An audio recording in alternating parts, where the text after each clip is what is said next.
Good afternoon, everyone. This is Henry Gambell with SimplerOptions.com, and in today's free video I wanted to run a couple of ideas by you, follow up on some of the stuff that I've been talking about in the video earlier in the week, and really just elaborate on those ideas because, of course, after the sell-off that we've seen in the indexes today, you know that that's going to be driving the implied volatility higher, and this actually drives a lot of opportunities for options traders. You know, it tends to come in sharp moves, which is why I think sometimes it can kind of startle people that aren't used to this, but in reality this is good for us and it will open up new trade opportunities. Now, one of the ideas that I was looking at in Win was the idea of an unbalanced fly, and I got into one that clipped me a little early and I had to reposition, but this is the smallest credit that I will ever do these for, and I treat these types of trades as a high probability lotto ticket trade because the credit transaction means that I have risk in only one direction. The sale of the 155 put leaves me a good distance out of the money. So, you know, and if based off of today's closing prices, say instead I was $12 lower, well, that's actually where this spread matures out the best.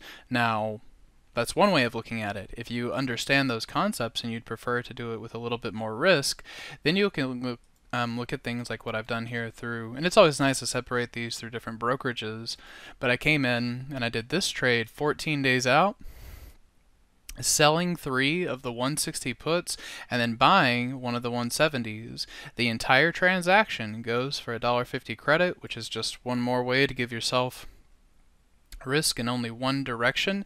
Now, of course, that does have a lot more risk involved because of the ratio of the short puts, but you know, Win is a pretty active name right now. It's got good volatility, and these are some good strategies that you can apply as it just sits here and marks time. You know, if it explodes higher, great, you take in the credit received. If it gets hammered, make sure you know what you have on board for your risk.